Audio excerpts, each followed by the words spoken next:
12 diena. Pusiausvyra. Deklaravimas. Esant harmoningai pusiausvyrai su aplinkiniu pasauliu, jūs gyvenate lengvai ir maloniai. Jūs nesunkiai pasiekite savo tikslą.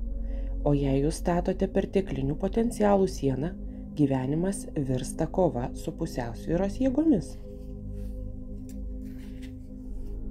Susiklosčius kebliai situacijai, pasistengkite nustatyti, kur jūs perlenkėte lazdą, kas prikausto jūsų dėmesį, kam teikiate pernelyg didelę reikšmę. Apibrėžkite savo reikšmingumą, o vėliau jo atsisakykite. Siena sugrius, kliūtis išnyks, problema pati išsispręs. Nesistengkite įveikti kliūties, mažinkite reikšmingumą. Aiškinimas. Pasaulyje viskas siekia pusiausvyros. Ten, kur susidaro perteklinis energetinis potencialas, atsiranda pusiausvyros jėgos jam pašalinti.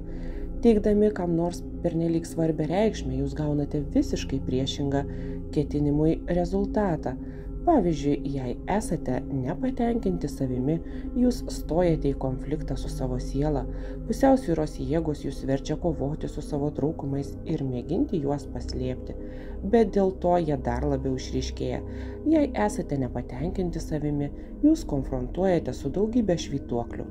Pusiausvyros jėgos veiks taip, kad jūs pačius sutramdytų, nublokštų kuo toliau. Mažindami reikšmingumą taip pat neperlenkite lazdos. Išorinio reikšmingumo mažinimas neturi nieko bendra su niekinimu ir nepakankamu vertinimu.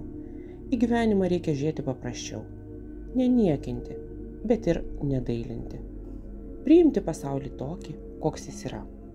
Vidinio reikšmingumo sumažinimas neturi nieko bendra su nusižeminimu ar savinieka. Neaukštinti ir nemenkinti savo privalumų ir trūkumų. Suteikti savo malonumą būti savimi.